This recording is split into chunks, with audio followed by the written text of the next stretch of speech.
when I've seen photographs of me when I was only 2-3 years old, I was always squinting, a bad squint in my eye. That was because I had poor sight in my left eye. Unfortunately, my parents in those days weren't aware of a problem.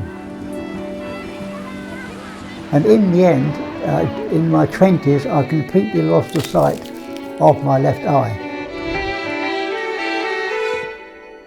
My name is Donald Gooch, and I'm aged 92. So all my life I've only had the use of one eye, but I've accepted it. I got by with it. I mean, I was able to drive the car and all the rest of it. My most enjoyable part of my life was, no doubt, the cycling. The freedom it gave me and the experience of meeting people, different nationalities, different countries. I decided I would start cycling over England. I was about 16, and my first ride long distance on my own was to Cornwall and Devon, and I really enjoyed it. It was really lovely, you know, the fresh air. The following year I did Wales. When I was 17, I took a plane from Southend to Paris with my bike on the plane, because I cycled over Paris to the Arc de Triomphe and all the famous spots in Paris. I decided I would do France and the Alps because I loved the challenge of the mountains. I've been blessed with rather a slow heartbeat, and the doctors tell me this is very good to give you the stamina for long distance. The longest distance I did in one day was when I was taken on a 12-hour race, non-stop, 240 miles. That was after me cycling on the continent for 4 weeks.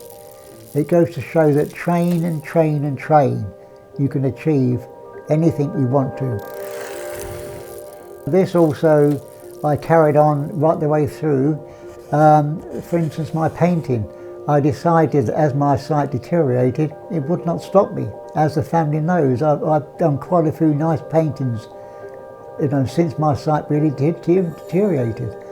I now have to paint with the subject only about 6 inches away from my eyes in order to see it. But I'm determined to keep on until my sight goes completely, I hope it doesn't, but it may do, but I'm determined not to let it stop. I started doing the art class, an art class for the elderly people, partially sighted people, people who were nearly blind, and that was very nice, helping them to do it, encouraging them. To anybody that's losing their sight, who are feeling very depressed, is to get involved with other people. Painting classes, bowling, there's quite a few things that one can do with poor sight. If only they could be encouraged to do that.